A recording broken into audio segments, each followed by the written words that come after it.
Alright, I've seen countless deals failed in China when working with Chinese companies, whether we're talking about buying a $10 shirt or building a $100 million semiconductor facility.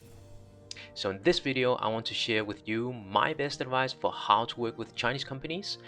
This is something I've learned throughout the years I've been working in a Chinese company or with Chinese companies.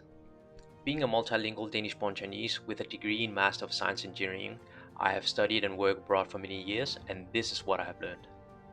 So let's talk about how to successfully work with a Chinese company.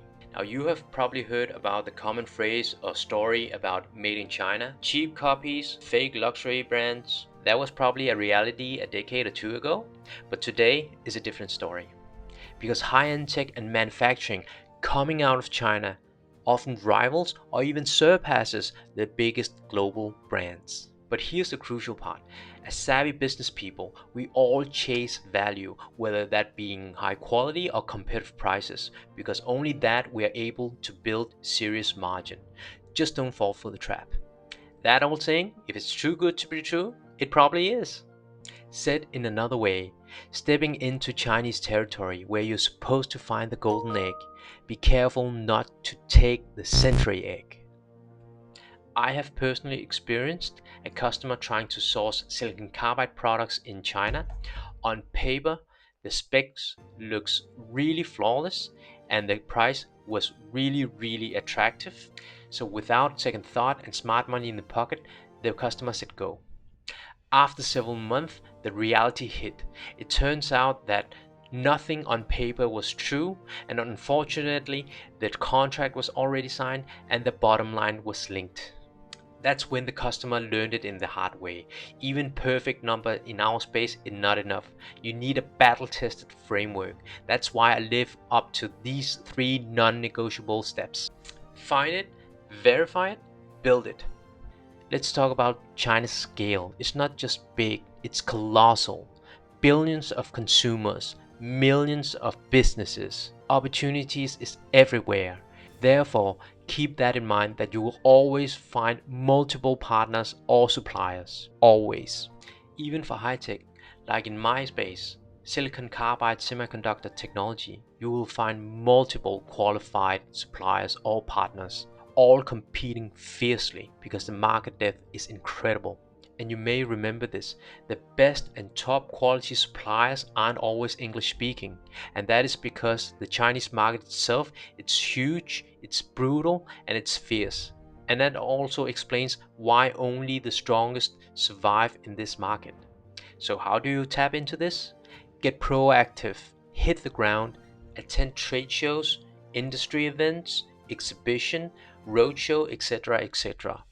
Look for local experts, governmental trade offices, or commercial chambers. The point being, options is everywhere. You just need to look and put some effort, because as much as you want to find that perfect partner, the partner is equally eager to work with you. At the end of the day, you may find that hidden gem, a factory with amazing quality. Finding them may take a lot of effort, but the reward can also be massive. But there's also another category, companies using international client as a reputation paint. We call it 镀金, which means gilding. Let me explain this with an analogy. Many Chinese students cannot get into top universities, so what's the alternative? They go study abroad, and that is because Chinese students are exceptionally good at exams. And if the family has the money, they send them overseas. When these Chinese students come back to China, they have a special advantage, and we call it 镀金, which means gilding, like covering something with gold. Now, here is how this relates to business. Some Chinese companies face tough competitions at home. If they can win domestically, they target international customers instead.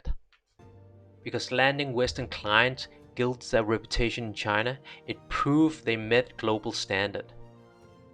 So what should you look for? Here's the simple truth. If a supplier both have domestic and international clients, that's a strong sign of capabilities. If they only serve Chinese clients, that still shows local credibility. But if they only have international clients, It means they are using the 镀金 strategy. They are gilding their reputation overseas to compete back home. These companies are often new companies, and they are gilding their reputation overseas to compete back home. So remember this, international customers alone don't guarantee quality. Some suppliers genuinely upgrade their capabilities abroad, but others, they are just adding the surface level gold. So your job is to look beyond the shine. The next step, verify it. So let's assume you've gone through the first step and now you have selected a few suppliers.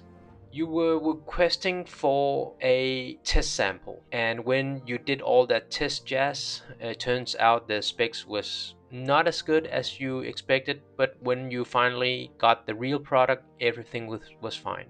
So you sign the contract and you ask for a large volume. In Chinese business culture, they often say yes and solve the problem as they come up, and it actually worked for them domestically for decades. Meanwhile, the Western companies had spent 2 years planning every detail, assuming the supplier had the same methodical approach. Two completely different business philosophy colliding. Both sides were acting rationally within their own cultural framework, and the problem, nobody was bridging the gap. So the lesson here is what I call the marathon mindset. Your marathon isn't their marathon. You want to break records. They're proud just to finish or even participate in the race. When you demand for a perfect score, your understanding is the Chinese supplier will deliver excellence, whereas the Chinese supplier or partner understand it as we'll try harder than ever. In other words, one party see it as a half full cup and the other party see it as a half empty cup. And if the rules allowed, the Chinese partner will bring a bike to finish. Seriously, building it. So my advice will be flexibility within the framework. Have a rock solid contract and quality specs, but within that, be prepared for the Chinese solve as we go approach. Have a wide translator, maybe a trusted local hire who doesn't just translate the language, but the intent and context. Why is their deadline absolute? Why is the tolerance non-negotiable? Explaining why behind your demand, fostering understanding and not just compliance. Invest in trust and 关系. Yes, it's real. It's not about bribery. It's about trust and reciprocity. Attend the factory dinner. Send some small gift. These gestures build up the human connection that smooth over inevitable bumps. And that's building it. It transforms a risky transaction into a powerful, resilient partnership. China offers unparalleled capabilities and value, but unlocking it demands more than just a contract. It demands commitment to building a bridge, brick by brick, understanding by understanding. Find the right partner, verify thoroughly, then invest in building the relationship.